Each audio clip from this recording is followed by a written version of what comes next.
Buenos días. ¿Estamos bien? Qué bueno, gracias a Dios. Hoy voy a hablar un tema que es controversial entre los cristianos. Voy a hablar acerca de, ¿puede un cristiano negar a Jesús? De eso vamos a hablar hoy. Algunos cristianos dicen que sí existe esta posibilidad. Otros dicen rotundamente que no, que un verdadero cristiano jamás negaría a Cristo. Pero vemos a Pedro negando a Jesús, ¿cierto?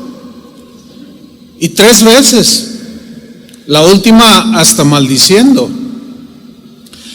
En el caso de Pedro, su negación, él se arrepintió a tiempo. Él tuvo un arrepentimiento genuino y el Señor lo levantó. Su carrera terminó fiel en el Señor. Después de ese arrepentimiento, Pedro murió crucificado de cabeza. Así murió Pedro, firme, sin negar a Jesús. Entonces, la pregunta es, ¿puede un cristiano negar a Jesús? Bueno, vamos a ver lo que dice la Escritura.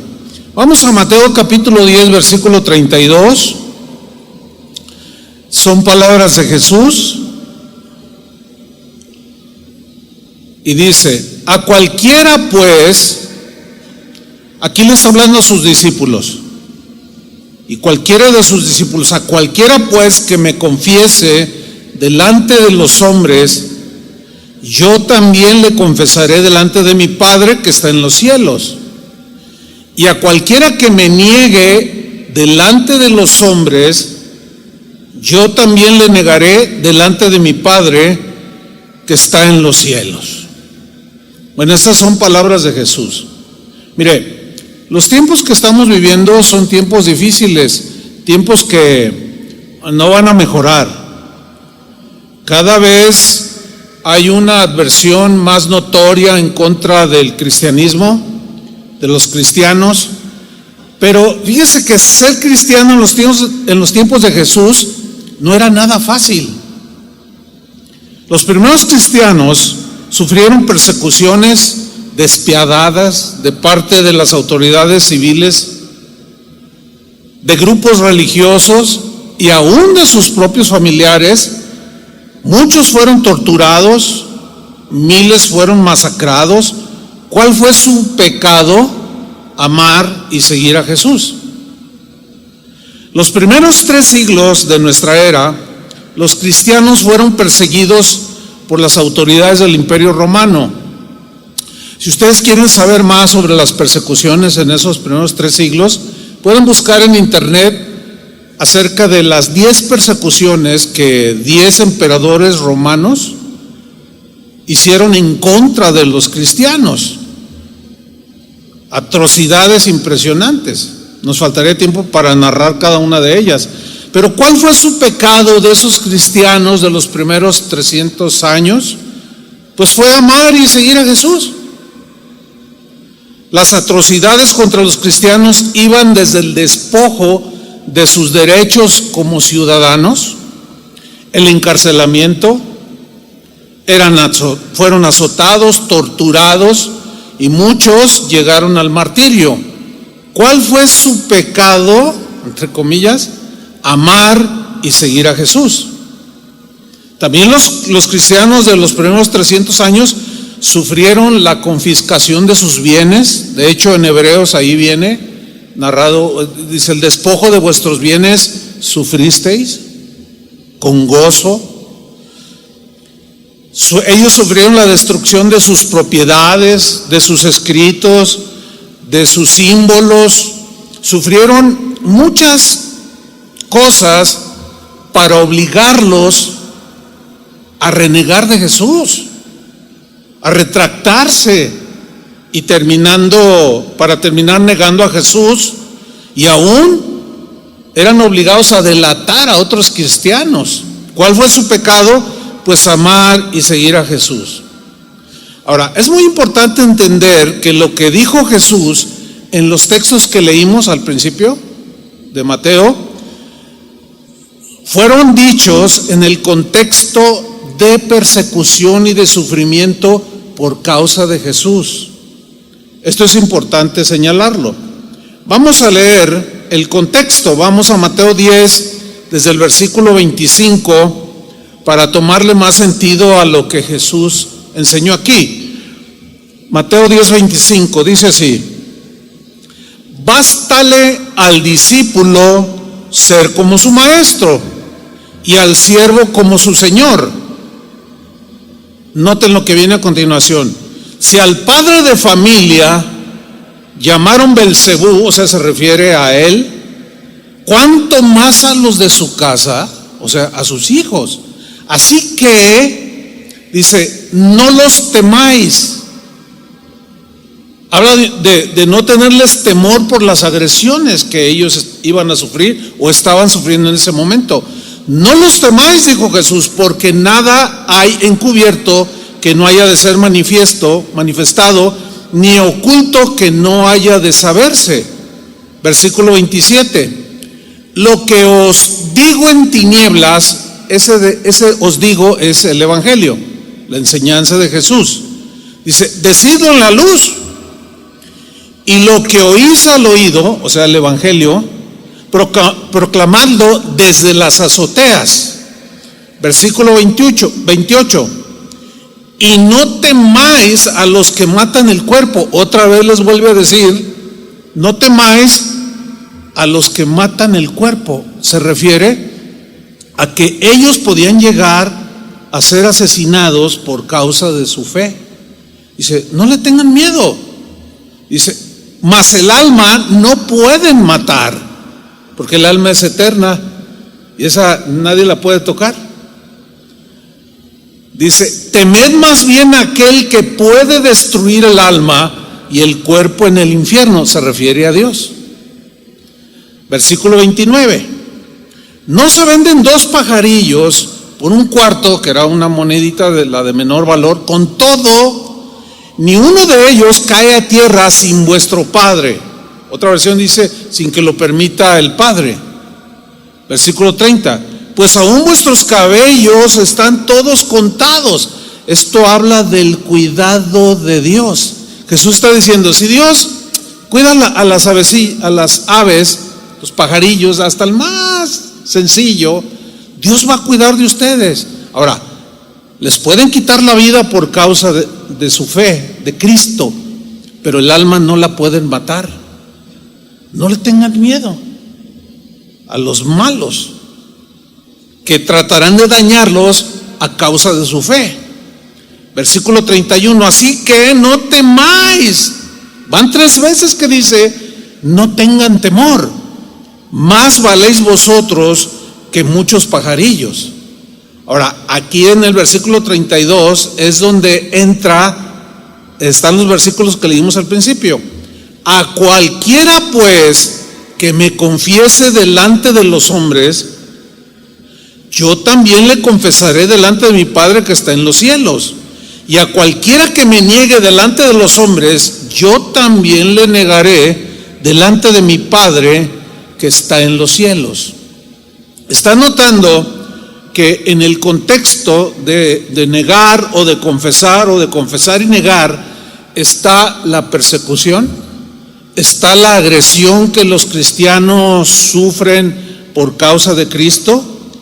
Y 3 veces al decir Jesús, no temáis, es dando un énfasis, porque precisamente es ese temor a padecer, a sufrir por causa de Cristo, que muchos, al ver lo duro de la persecución o de las agresiones, niegan a Jesús, lo cual es terrible para un cristiano. Versículo 34, sigue diciendo Jesús, ¿no pensáis que he venido para traer paz a la tierra? No he venido para traer paz sino espada. A ver, ¿cómo conciliar este versículo con aquel que Jesús mismo dijo, mi paz os dejo, mi paz os doy? Es que la paz aquí son dos cosas diferentes. Cuando Jesús dijo, mi paz os dejo, mi paz os doy, habla de la paz interior que recibe todo aquel cristiano que entrega su vida a Cristo, porque hay una nueva relación o una relación con Dios el Padre, y al ser justificados tenemos paz para con Dios, que en medio de la persecución nosotros podemos seguir teniendo paz, en medio de la aflicción, en medio de la agresión, podemos seguir teniendo la paz de Cristo. Pero por causa de Cristo es que se rompe la paz con otras personas. Eso es lo que significa aquí. No penséis que he venido para traer paz a la tierra. No he venido para traer paz sino espada, por causa del mensaje, por causa del evangelio, por causa de Cristo. Versículo 35. Porque he venido para poner en disensión al hombre contra su padre. ¿Por qué? Por causa del evangelio, por haber recibido a Cristo, por haber dejado la vida que se vivía antes, por haber dejado incluso la religión de sus padres. Dice, va a haber disensión. ¿Cuántos de ustedes han vivido o vivieron o están viviendo esta circunstancia por causa de Cristo? Levanten su mano. Ahí está, confirmado. ¿Sí? Sigo leyendo. A la hija contra su madre, por causa de Cristo. O sea, la hija cristiana, la madre no, o viceversa. Y hay agresión. Y a la nuera contra su suegra. Bueno, aquí puede ser por cualquier circunstancia. No es broma, es broma. Versículo 36. Y los enemigos del hombre serán los de su casa. Siempre que una persona se convierte a Cristo, cambia su vida, su forma de pensar, de conducirse, de actuar, los primeros en darse cuenta, obviamente, son los de su propia familia. Puede ser el esposo, la esposa, los padres, la nuera, los yernos. Y son los primeros en agredir al nuevo convertido. Y aquí Jesús lo dice, los enemigos del hombre serán los de su propia casa, o sea, su familia. Versículo 37, enseguida Jesús establece pues un estándar que suena fuerte, pero es que así son las cosas por causa de Cristo. El que ama a padre o madre más que a mí, no es digno de mí. O sea, si prefieres más consentir y conciliar con tu padre y a tu madre o tu yerno, tu familia, por causa de Cristo, dicen, no, pues mejor me quedo con mis familiares. Ya perdiste. Porque dice Jesús claramente que el que ama a padre o madre más que a mí, no es digno de mí. Porque tu mamá no te va a salvar, tu papá tampoco, tu hermano menos, tu suegra pues ya ni se diga. Es broma, es broma. Entonces fíjense cómo dice aquí: el que ama a padre o madre más que a mí no es digno de mí. El que ama a hijo o hija más que a mí no es digno de mí. Versículo 38. Y el que no toma su cruz y sigue en pos de mí no es digno de mí. Aquí tomar la cruz es la cruz de la negación en esa disyuntiva que se enfrenta el cristiano cuando se convierte, de que sus familiares o sus amigos o sus vecinos lo empiezan a agredir. Y ahí es donde se genera el temor, donde algunos que han creído y se han convertido terminan negando a Jesús.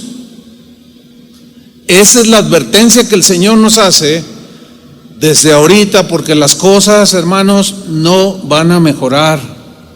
Alrededor del mundo cada vez hay más persecución contra los cristianos.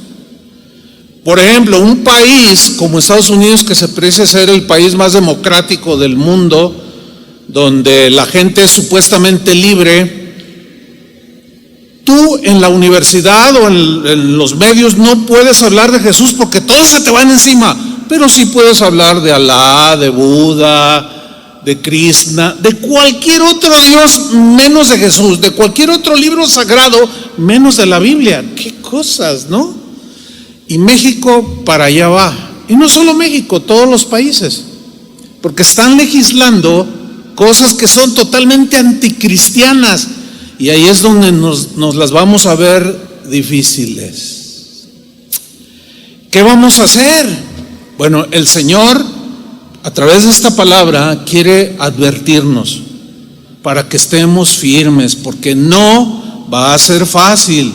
Si no es fácil lidiar con los familiares, ahora imagínate leyes que van a castigar a aquellos que digan cosas. En Estados Unidos ya los pastores no pueden hablar muy claramente el mensaje, porque cualquiera oyente que se sienta ofendido va y le pone una demanda y procede la demanda. Entonces las cosas no serán fáciles. Versículo 38, aquí Jesús dice: el que no toma su cruz sigue en pos de mí no es digno de mí. El que haya su vida, o el que trate de protegerla, de guardarla, la perderá. Y el que pierda su vida por causa de mí, la hallará. Entonces, quiero que notemos que Jesús repite 3 veces la frase no temáis. ¿Por qué? Porque justamente es el temor a sufrir el que puede llevar eventualmente a algunos cristianos a acobardarse, a avergonzarse y finalmente negar a Jesús, que fue lo que le pasó a Pedro. Prenden a Jesús.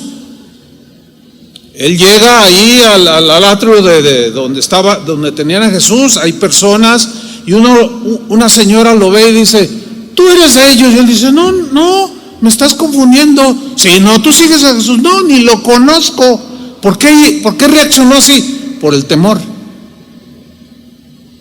3 veces y termina negándolo 3 veces, y la última vez hasta maldijo. Todos estamos en esa posibilidad de deslizarnos y terminar negando a Jesús. En una ocasión narra el Evangelio de Juan acerca de un hombre que había nacido ciego. Jesús se acerca con él,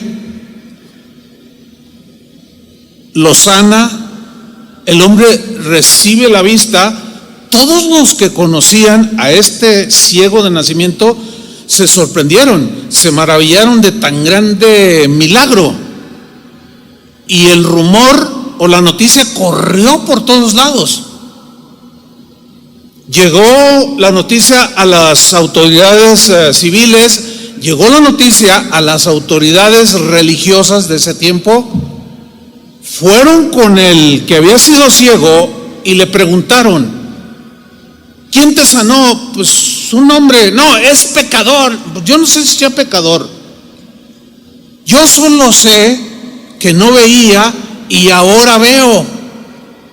Entonces se formó un alboroto como consecuencia de ese milagro extraordinario, pero algunos creyeron. Pero leamos lo que dice en Juan capítulo 9, versículo 18. Pero los judíos que no creían que él había sido ciego y que había recibido la vista, hasta que llamaron. ¿A quiénes llamaron? Yo le puse entre comillas ahí: a los padres del que había recibido la vista. O sea, empezó la controversia. No estaba ciego. No, que sí, yo lo conozco, testificaban otros. Pero estos, autoridades religiosas, llamaron a los padres del que había recibido la vista. Versículo 9. Y les preguntaron, note, sus padres, familia, diciendo: ¿es este vuestro hijo, el que vosotros decís que nació ciego? ¿Cómo pues ve ahora? Le pregunta a los padres. Sus padres respondieron y les dijeron: sabemos que este es nuestro hijo y que nació ciego. Lo sabemos, somos sus padres, nosotros lo criamos. Pero, versículo 21, como vea ahora, no lo sabemos. O quién le haya abierto los ojos, nosotros tampoco lo sabemos. Luego dice, edad tiene, preguntadle a él hablará por sí mismo. Ahora, fíjate, en el versículo 22, lo que viene a continuación, léelo con mucha atención. Esto dijeron sus padres porque tenían miedo de los judíos.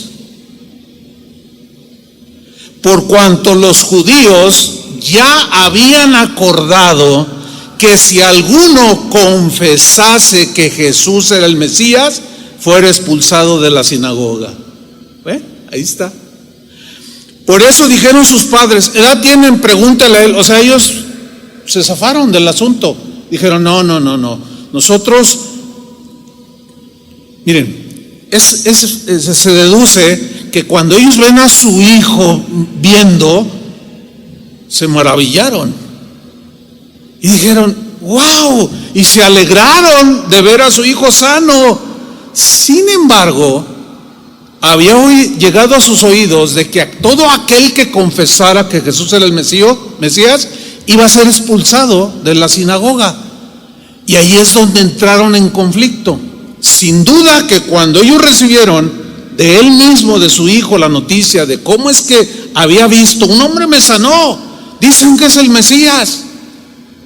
Sin duda que ellos se maravillaron, pero al sopesar la amenaza de los judíos, dijeron, ¿qué hacemos? ¿Confesamos a Jesús? ¿O nos hacemos de la vista gorda, nos lavamos las manos y le decimos, no, ya está grandecito, pregúntenle a él? Pero Juan dice claramente que eso dijeron sus padres por temor. Ahí perdieron su oportunidad de salvación.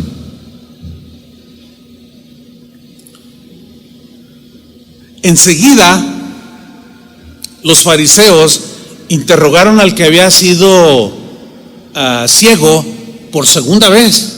Vamos a leerlo, Juan 9:26. Le volvieron a decir, ¿qué te hizo? ¿Cómo te abrió los ojos? Él respondió, yo os lo he dicho y no habéis querido oír o entender, no quieres entender. ¿Por qué lo queréis oír otra vez? ¿Queréis también vosotros haceros sus discípulos? Y miren la respuesta. Y le injuriaron, lo ofendieron, lo menospreciaron, lo atacaron. Fíjense, por haber sido sanado, lo atacaron. Y él les revela, dice, ¿se quieren hacer también ustedes sus discípulos? Ellos le injuriaron y dijeron, tú eres su discípulo, tú sí eres su discípulo, pero nosotros discípulos de Moisés somos. Vamos hasta el versículo 34. Respondieron y le dijeron al que había sido ciego, tú naciste del todo en pecado y nos enseñas a nosotros. ¿Y qué hicieron? Le expulsaron. ¿De dónde? De la sinagoga. Ya no le permitieron más entrar a la sinagoga. Ahora, ¿qué hizo este hombre que había sido ciego? Dice en el versículo 35, oyó Jesús que le habían expulsado y hallándole, significa que fue a buscarlo para alentarlo a no retractarse, sino a afirmarse. Y hallándole le dijo, ¿crees tú en el Hijo de Dios? El que había sido ciego respondió y dijo, ¿quién es, Señor, para que crea en él? Le dijo Jesús, pues le has visto, el que habla contigo, él es. Y vean la reacción, sin importar lo que dijeran los religiosos, sin importar que sus padres no conciliaban por temor a haber negado a Jesús. Él dijo: creo, Señor. ¿Y qué hizo? Y le adoró. ¿Y los padres del que había sido ciego? Este que fue ciego, que el Señor había sanado, estará en la eternidad, está en la eternidad y lo veremos algún día. Y tal vez platicaremos con él, nos contará más largamente la historia, con más detalles, qué sé yo. Pero ¿y los papás de él? ¿No estarán? ¿Por qué? Porque lo negaron. Sin duda que les impactó la noticia, pero prefirieron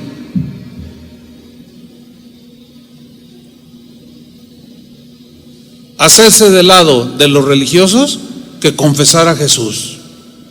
Bueno, en otra ocasión Jesús estaba predicando su mensaje y gente importante de la ciudad, algunos políticos gobernantes, creyeron en Jesús. Sin embargo, miren lo que hicieron esta gente importante de las autoridades allí en Jerusalén. Juan capítulo 12 versículo 42. Él está hablando su mensaje y dice: con todo eso, aún de los gobernantes, muchos creyeron en él. ¿Cuántos? Muchos creyeron en Jesús. De los políticos, de los gobernantes, creyeron en él. Pero síganme con atención la lectura. Pero a causa de los fariseos no lo confesaban. ¿Por qué? Por temor, para no ser expulsados de la sinagoga, porque amaban más la gloria de los hombres que la gloria de Dios. Prefieren congeniarse y quedar bien y no recibir el reproche de los hombres que confesar a Jesús. Por eso es que Jesús nos dejó a los que hemos creído una advertencia muy seria, hermanos, muy seria. Vamos a leer Marcos 8:27. Marcos 8:27. Dice así: salieron Jesús y sus discípulos por las aldeas de Cesarea de Filipo, y en el camino preguntó a sus discípulos. Noten, subrayo, ¿a quién le preguntó? ¿A quién? A sus discípulos, diciendo: ¿quién dicen los hombres que soy yo? Y yo me imagino a los discípulos mirándose, ¿verdad?, el uno al otro. Oyen la pregunta: ¿quién dicen los hombres que soy yo? O sea, ¿qué dice la gente que soy yo? Ellos respondieron: Señor, unos dicen que eres Juan el Bautista, lo cual pues era falso, estaban confundidos. Otros que eres Elías, estaban equivocados, tampoco era Elías. Y otros que eres alguno de los profetas, le dijeron. Entonces él les dijo: ¿y vosotros, los que me siguen, mis discípulos? Ahora, como cada uno de los que estamos aquí, ¿y vosotros quién decís que soy yo? ¿Quién soy para ustedes? ¿Soy uno más? ¿Un profeta más? ¿Un iluminado más? ¿O quién soy para ustedes? Y respondiendo Pedro, tomando la iniciativa y representando a los demás discípulos, le dijo: tú eres el Cristo. Pregunta: ¿estaba en lo cierto? Sí. Lo está confesando, está aceptando, está diciendo: para nosotros tú eres el Cristo. En otra ocasión, el mismo Pedro dijo: ¿a quién iremos si solamente tú tienes palabras de vida eterna? O sea, él había confesado, él había creído, había declarado su fe en el Señor. Sin embargo, cuando llegó la persecución, él terminó negando a Jesús. Pero sigo aquí en Marcos 8, vamos al versículo 34. Y llamando a la gente y a sus discípulos, les dijo: si alguno quiere venir en pos de mí, noten el verbo querer, tiene que ver con la voluntad, porque no todos quieren. Ahora, yo les pregunto, ¿cuántos quieren seguir en pos de Jesús? Levante su mano. Ok, se entiende, están aquí, están oyendo una enseñanza del Evangelio, se entiende que hemos querido ir en pos de Jesús. Pero miren lo que dice el Señor: si alguno, o sea, cualquiera, sin distinción, quiere venir en pos de mí, quiere seguirme, quiere caminar como yo caminé, quiere andar como yo anduve o como ando en ese momento presente, les dice lo siguiente: niéguese a sí mismo. ¿Qué es negarse a sí mismo? O sea, negarse a sí mismo es que al aceptar a Cristo, acepta su enseñanza, y que cueste lo que cueste, a pesar de la aflicción o la persecución o el sufrimiento, tú vas a permanecer firme, vas a poner los intereses de Dios, la importancia de Dios en primer lugar antes que tus propios intereses. No como los padres del hombre que había sido ciego, no como los fariseos, sino como aquellos que han entendido que sí o sí van a permanecer en Cristo, cueste lo que cueste. Eso significa negarse a sí mismo. Si alguno quiere venir en pos de mí, está bien, pero hay un costo a pagar. Niéguese a sí mismo. ¿Qué vas a hacer cuando te presionen? O tu familia o tu Cristo. ¿Qué vas a hacer?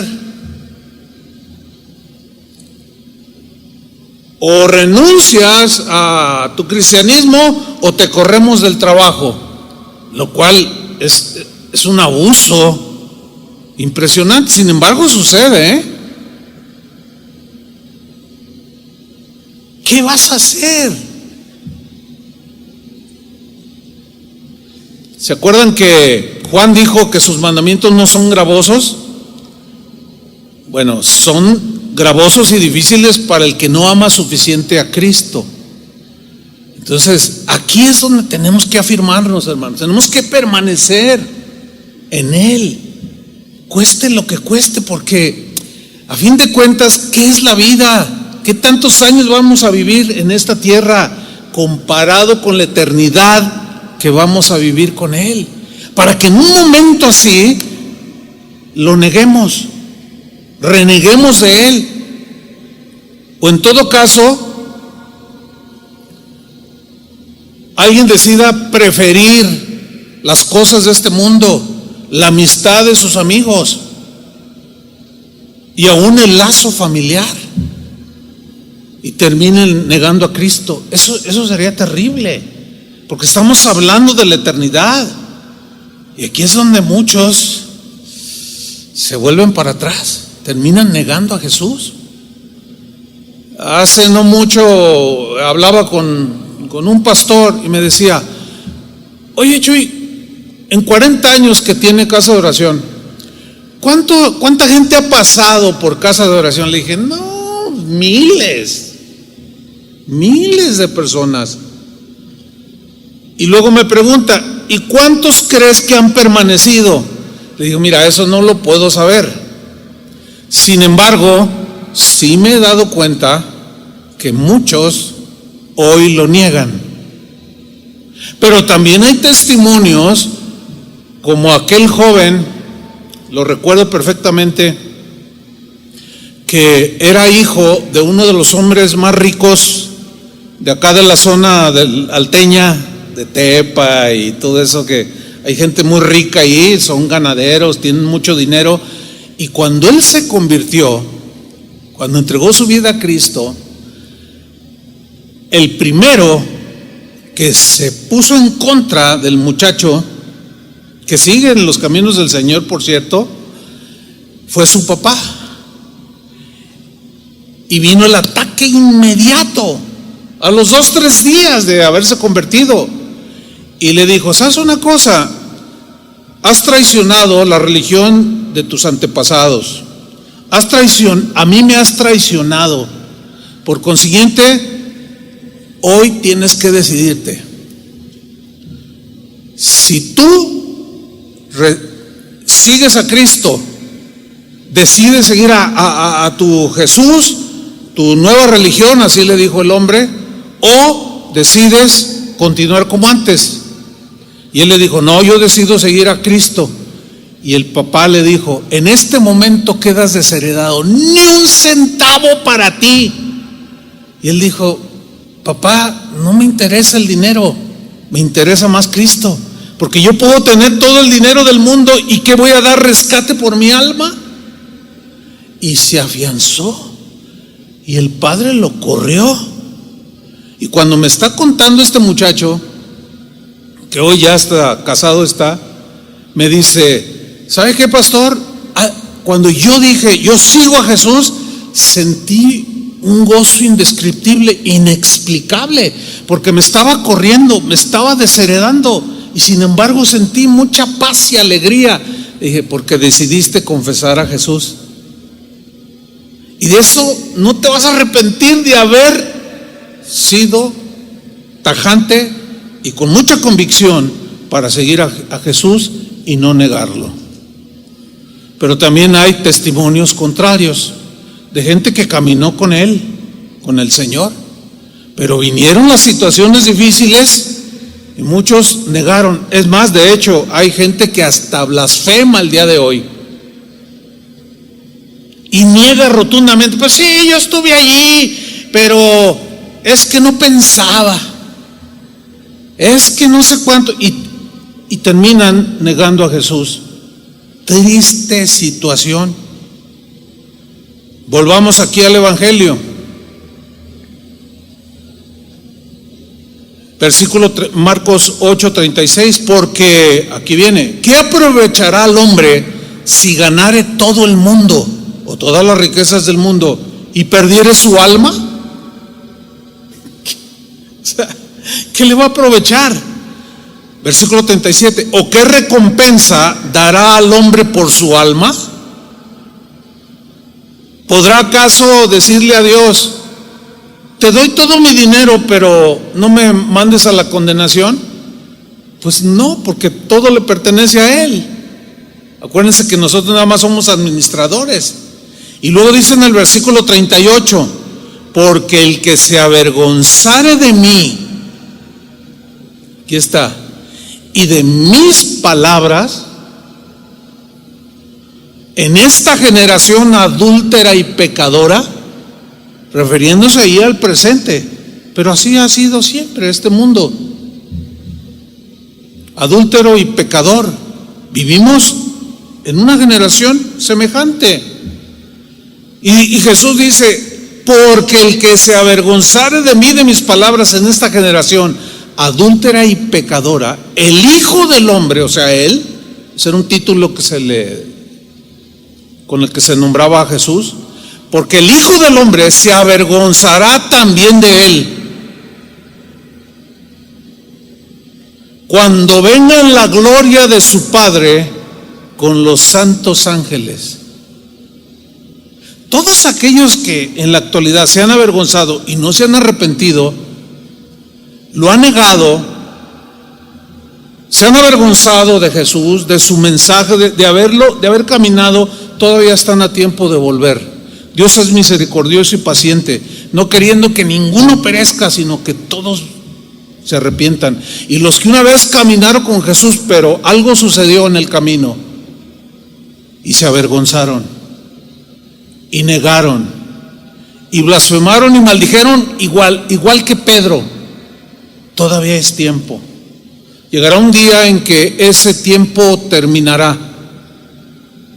Por eso cuando tú conozcas y sepas de alguien que fue cristiano, algunos, aquí es donde entra la controversia, no, es que no es cristiano. Si hubiera sido cristiano, no hubiera negado a Jesús. Entonces, ¿Pedro qué? ¿Era o no era? La diferencia es que Pedro se arrepintió. ¿Por qué? Algunos dicen, bueno, es que Jesús intercedió por él, pero intercede por todos los que creen en él, ¿o no? Ese es el peligro, justamente, que vio Pablo en el joven pastor Timoteo que estaba padeciendo persecuciones. Pablo se entera de estas persecuciones que Timoteo, que era un pastor muy joven, estaba padeciendo. Estaba sufriendo como cristiano. Y Pablo lo vio en peligro de negar a Jesús, de avergonzarse de Jesús, y por eso le escribió lo que hoy conocemos como primera carta a Timoteo y segunda carta a Timoteo. Vamos a leer segunda Timoteo capítulo 1 versículo 1. Dice: Pablo, apóstol de Jesucristo por la voluntad de Dios, según la promesa de la vida que es en Cristo Jesús. A Timoteo, a él le escribo, es para ti, Timoteo. Amado hijo, gracia, misericordia y paz de Dios Padre y de Jesucristo nuestro Señor. Doy gracias a Dios, al cual sirvo desde mis mayores con limpia conciencia, de que sin cesar me acuerdo de ti, Timoteo, en mis oraciones noche y día. Continuamente estás allí en mis oraciones, porque eres joven y yo sé lo que es padecer por Cristo, y estás en un riesgo, yo lo sé.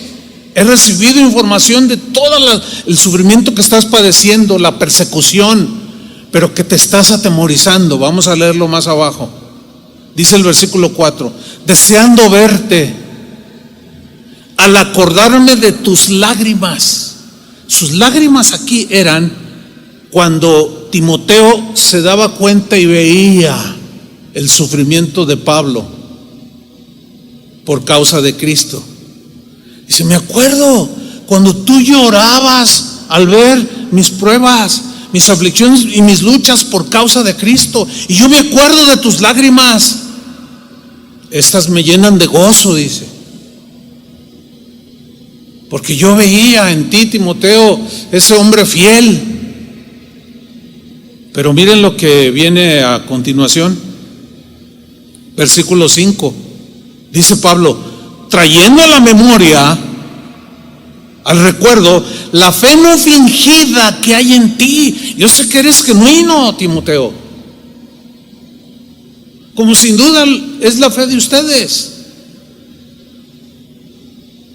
Yo traigo a la memoria la fe no fingida que hay en ti, la cual, o sea, fe, la cual habitó primero en tu abuela Loida. O sea, que había sido una cristiana su abuela, y fue una mujer fiel, Timoteo. Y esa fe que yo vi en ti, que era genuina, sin hipocresías, era real, primero habitó en tu abuela Loida y en tu madre Eunice. Y estoy seguro que en ti también habita esa fe genuina. Versículo 6. Por lo cual, o en vista de que tienes una fe genuina, te aconsejo que avives el fuego del don de Dios que está en ti por la imposición de mis manos. O sea, que él había recibido un ministerio como pastor a través de la imposición de las manos, y el Señor llamó a Timoteo y lo encomendó para que fuera a Éfeso, donde era pastor Timoteo, y levantara una congregación y le enseñara a la gente la enseñanza de Jesús, y los enseñara a ser fieles. Pero en esa predicación, en hacer su ministerio, las persecuciones eran bien duras. Nerón era el que gobernaba en ese tiempo.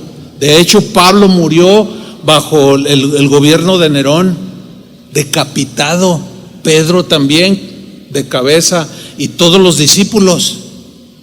Esto estaba haciendo mella en el corazón de Timoteo, que no tenía mucha experiencia, pero el cuidado del hombre de experiencia, de Pablo en este caso, era vital. Por eso le escribió esta carta y le dice: aviva el fuego del don, o sea, no le bajes, Timoteo. Tú eres un hombre de Dios, eres un hombre de fe, pero que la persecución, el sufrimiento no derriben esa fe, no la anulen y termines negando al Señor, como vamos a ver más abajo que le escribe. Fíjate lo que dice en el versículo 7: porque no nos ha dado Dios espíritu de cobardía, Timoteo. ¿Por qué le dijo esto? Porque se había enterado Pablo que Timoteo empezó a cobardarse, como los padres del hombre que había sido ciego, como aquellos líderes políticos que habían creído pero se cobardaron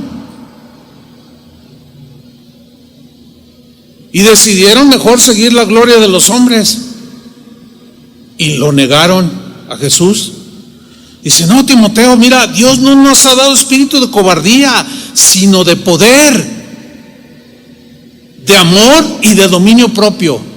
O sea, este texto siempre se cita para hablar de otras cosas que suceden al cristiano, y está bien, pero en su sentido estricto, este texto, hermanos, Dios no nos ha dado espíritu de cobardía, la intención primaria es de no acobardarnos. Cuando las aflicciones, cuando los rechazos, cuando las persecuciones, cuando las agresiones verbales, cuando sacan una cosa ahí en internet donde te ponen mal, cuando la gente se empieza a burlar de ti, dice: no te acobardes, porque tu fe es genuina y Dios te ha dado el poder. Aquí el espíritu de poder es para resistir la aflicción, las agresiones, y el dominio propio para no cometer tonterías y termines negándolo. Versículo 8: por tanto, Timoteo, por consiguiente, Timoteo, no te avergüences de dar testimonio de nuestro Señor. ¿Por qué le escribe eso? Porque ya estaba dando Timoteo ciertos rasgos de que se estaba acobardando, de que empezaba a avergonzarse de Jesús. Por eso le dice: mira, Timoteo, no te avergüences de dar testimonio de nuestro Señor. Oiga, que usted es cristiano. Ay, pues yo voy allí, pero pues dicen que no porque uno entre en una cochera se hace coche. No, pues yo voy porque pues no, dígalo sí o no. ¿Cómo que medio que sí, medio que no? O se avergüenza, o nos avergonzamos. Y eso que todavía no hay persecución como la que tuvieron los primeros cristianos, aunque en la actualidad y a través de toda la historia de la iglesia los cristianos han sido perseguidos. Y en la actualidad, aquí en México, hay persecución. Muchos desplazados en Chiapas son evangélicos, son cristianos como usted y como yo. Que las autoridades, los gobiernos, gobernadores, presidentes municipales los persiguen por ser cristianos. Que llega la fiesta patronal, oiga, que para el santo no sé qué, y órale, tiene que dar tanto. ¿O qué? ¿No es usted seguidor de San Pillín? Entonces tiene que decidirse. Entonces cuando dicen: no, yo sigo a Cristo. En la actualidad, hermanos, En ciudades como la nuestra todavía no se da eso, a ese nivel. En China, en Japón, en muchos países en la actualidad, ya los cristianos se están enfrentando a esto. Han metido a la cárcel en el último año a cientos de pastores. Por eso Pablo dice: no te avergüences de dar testimonio de nuestro Señor, ni de mí, preso suyo. En ese momento Pablo estaba preso, sino participa de las aflicciones por el Evangelio, según el poder de Dios. O sea, con poder de Dios tú puedes enfrentar eso, Timoteo, pero no te avergüences de nuestro Señor Jesucristo, ni de mí, que soy como tu padre espiritual. Sí, sigo a Jesús, soy cristiano, y Pablo me discipuló. Pablo oró por mí, puso sus manos, y yo recibí un llamamiento del Señor. Por eso estoy aquí en Éfeso. En el capítulo 2, versículo 3 de 2 Timoteo, le dice Pablo: tú pues, Timoteo, sufre penalidades como buen soldado de Jesucristo. Dígame, ¿qué soldado que va a la guerra no padece? No padece hambre, no padece pues los cañonazos, no tiene heridas, y si no, que hasta queda ahí entregando su vida. Tiene hambre, tiene frío. Todos podemos, esta metáfora de Pablo, que pone Pablo del soldado, le dice: tú pues sufre penalidades como buen soldado de Jesucristo. Porque Timoteo entendía perfectamente la metáfora de que un soldado no va a una fiesta. Todos hemos visto películas donde lo que comen, a veces sacan un chocolate para que les dé un poco de energía, y a veces por días no comen. Yo conocí a un hermano, él ya murió, él fue a la guerra de Vietnam, estudiamos en el mismo seminario, y un día platicando con él me dice: mira, te voy a platicar algo que yo no lo platico, es más, nadie sabe, pero te lo voy a platicar a ti. Digo: a ver, dime. Dice: ¿sabes? Yo nací en Estados Unidos, mis padres emigraron a los Estados Unidos y yo nací allá, y crecí, y me tocó ir a la guerra de Vietnam. No me digas. Dice: sí, te voy a contar. Entre otras cosas, me dijo: ¿sabes? Tú no te imaginas, ni por aquí tienes una idea de lo que es estar en una guerra, y menos en un país como Vietnam. ¿Sabes cómo dormíamos? Con el fusil en las manos o la metralleta. Dice: yo fui eleccionado para tirar con bazooka, pero tenía un rifle y dormíamos. ¿Sabes cómo dormíamos?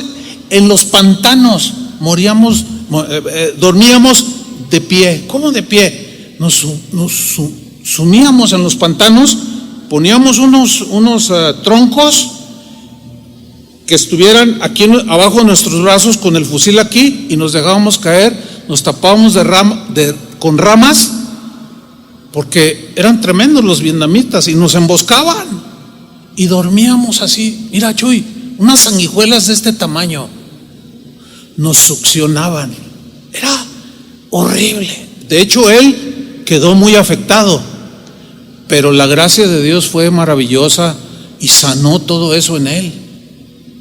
Y me contó un montón de historias que no le contaba a nadie. No sé, Dios me dio gracia con él, pero me contó lo que es sufrir una guerra injusta, o como haya sido. Pero aquí es una guerra espiritual, debido a muerte eterna.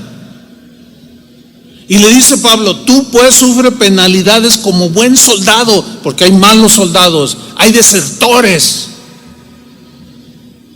que huyen cobardemente y no enfrentan al enemigo. Dice: no, Timoteo, no seas un desertor. No, sufre penalidades. como buen soldado de Jesucristo.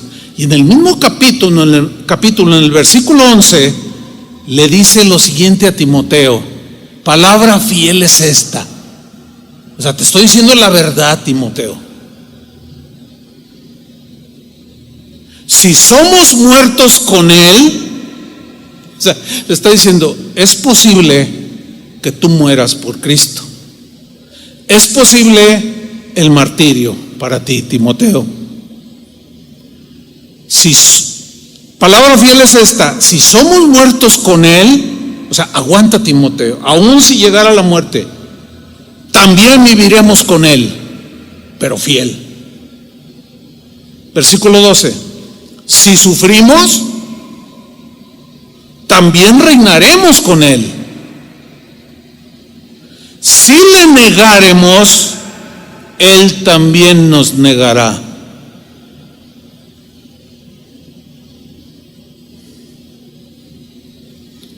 Si le negáremos, Él también nos negará. Le está diciendo a un discípulo.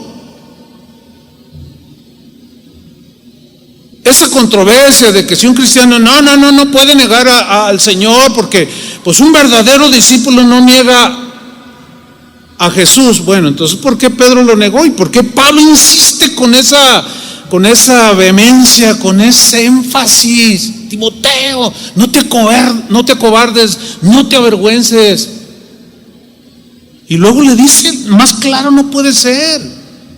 Puedes morir, puedes sufrir por Cristo, puedes aún morir, pero si lo haces hasta el final con fidelidad, vas a reinar con Cristo. Porque si le negáremos, Él también nos negará. Porque si no fuera posible que un cristiano negara a Jesús, entonces la advertencia no tiene sentido. Y esto no tiene sentido. Lo que Pablo le está escribiendo a Timoteo, le está advirtiendo, no tendría sentido si un cristiano no pudiera negar a Jesús. Pero luego dice en el versículo 13, si fuéramos, o sea, esto habla de que puede pasar un tiempo en el que o nos mantenemos o claudicamos. Si fuéramos infieles, en determinado momento lo negáramos, nos avergonzáramos de Él, dice, Él, Timoteo, permanece fiel, como permaneció fiel con Pedro cuando lo negó. Si confesamos nuestros pecados, nuestra cobardía, Él es fiel y justo para perdonarnos. Dice, Él no puede negarse a sí mismo de que ha prometido sostenernos, darnos su gracia, si tú permaneces en Él.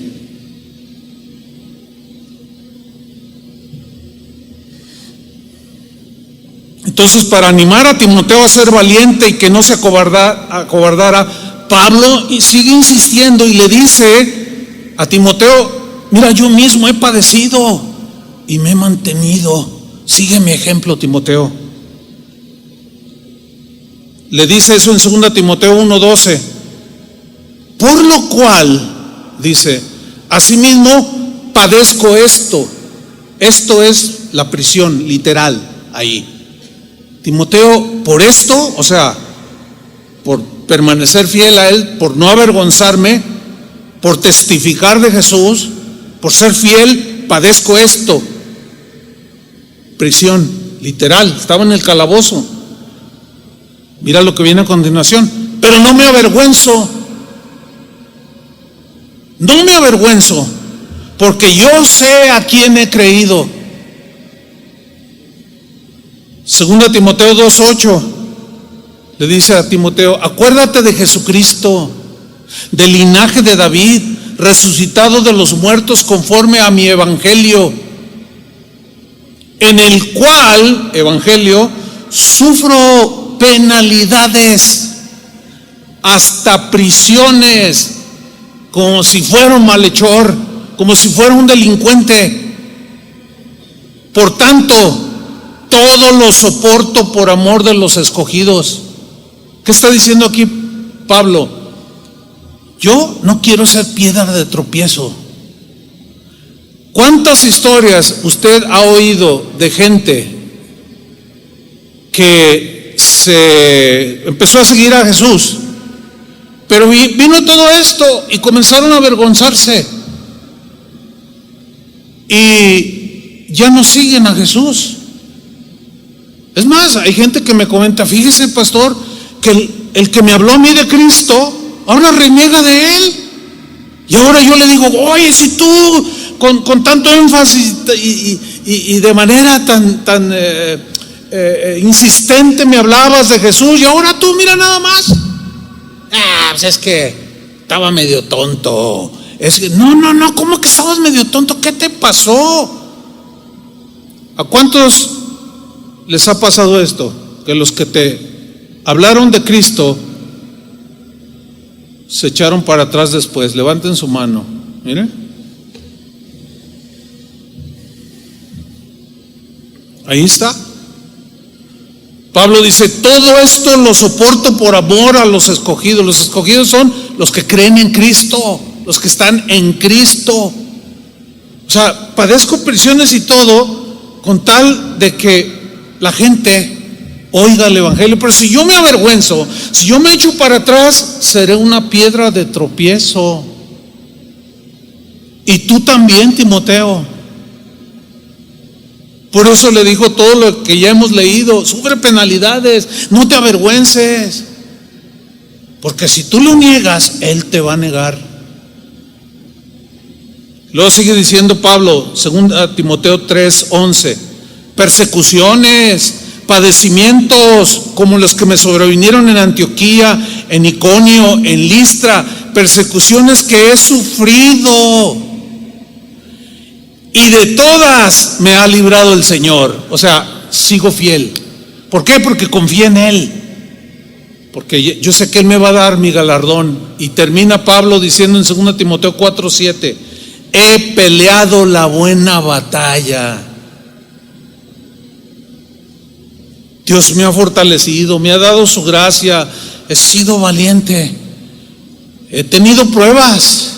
La duda en algún momento me quiso envolver, pero permanecí y he peleado la buena batalla, he acabado la carrera.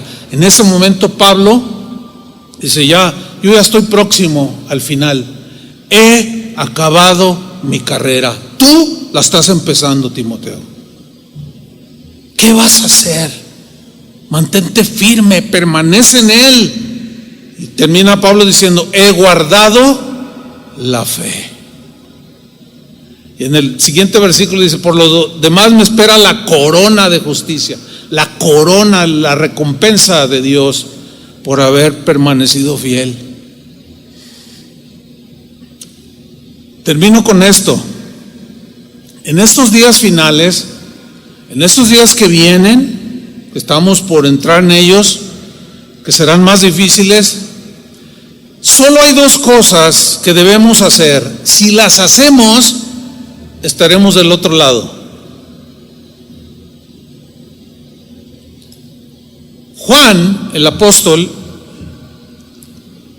a él le fue dado que escribiera el mensaje a las 7 iglesias que están en Apocalipsis. Usted las ha leído. Pero hay una iglesia que es la que yo quiero resaltar aquí, que es lo que finalmente solo dos cosas hizo, y eso provocó que estuvieran del otro lado, que la hicieran, como decimos aquí en México. ¿Qué sucedió? Bueno, el mensaje dirigido a los cristianos en una ciudad llamada Filadelfia. Vamos a leer en Apocalipsis 3:7. Dos cosas solamente en estos días finales. Con eso ya estamos. Dos cosas. Apocalipsis 3:7. Escribe al ángel de la iglesia en Filadelfia. El ángel es el pastor. Escríbele y dile lo siguiente: esto dice el santo, el verdadero, o sea, Jesús, el que tiene la llave de David, El que abre y ninguno cierra. Cierra y ninguno abre. O sea que tiene todo el poder, todo el dominio, todo el control, todo bajo su supervisión. Ese es el que te está diciendo: escríbele al ángel, al pastor, al encargado, al responsable de los cristianos en Filadelfia. Versículo 8: yo conozco tus obras, sé todo lo que haces, sé cómo te conduces, sé tu accionar, sé tu vivir, lo conozco perfectamente.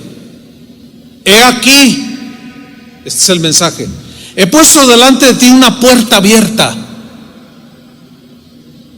la cual nadie puede cerrar.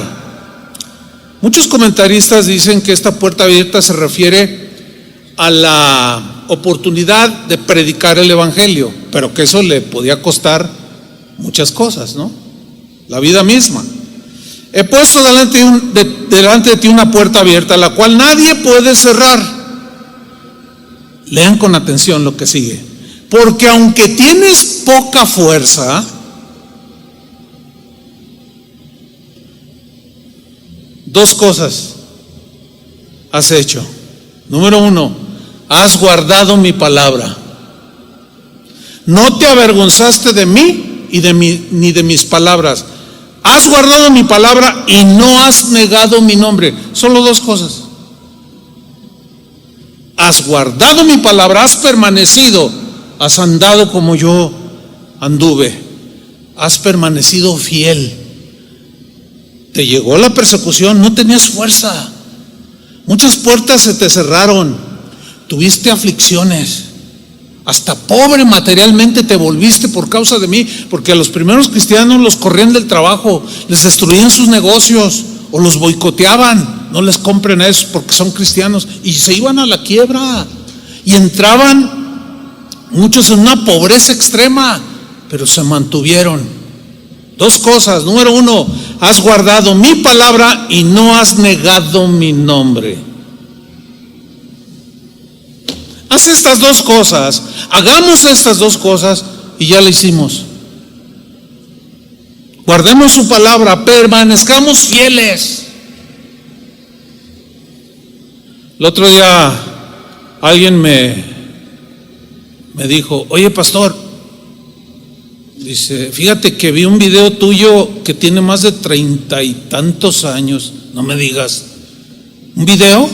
Me dice, sí, ahí anda en YouTube. Le digo, a verlo. Y me dice, aquí está, mira. Pues me veo bien chavo, bien joven. Dice, oye, pues ¿cuántos años tenías aquí? Pues ¿cuántos años hace de esto? Pues más de 30. Pues era un joven de 30 y tantos años. Le digo, ¿cómo lo encontraste? No, pues alguien me lo compartió. Le digo, y luego me dice, me dijo algo que en el buen sentido me alentó a continuar. Me dijo, ¿sabes qué? No has cambiado tu mensaje. No lo has cambiado, no lo has tergiversado. Sigues predicando. Bueno, gente que me conoce de más de 40 años, eventualmente me han dicho lo mismo. Y cuando me lo dicen, no es motivo para enorgullecerme, sino al contrario, como ya voy de salida, yo quiero seguir igual. Yo no quiero torcer el mensaje, no quiero tergiversarlo, quiero mantenerme guardando su palabra y no negar su nombre. Porque en Tito capítulo 1 dice que algunos dicen creer en Jesús, pero con sus hechos lo niegan. Creo que es Tito 1:12, no recuerdo bien, pero está en el primer capítulo. Muchos dicen que creen en Él, pero con sus hechos lo niegan.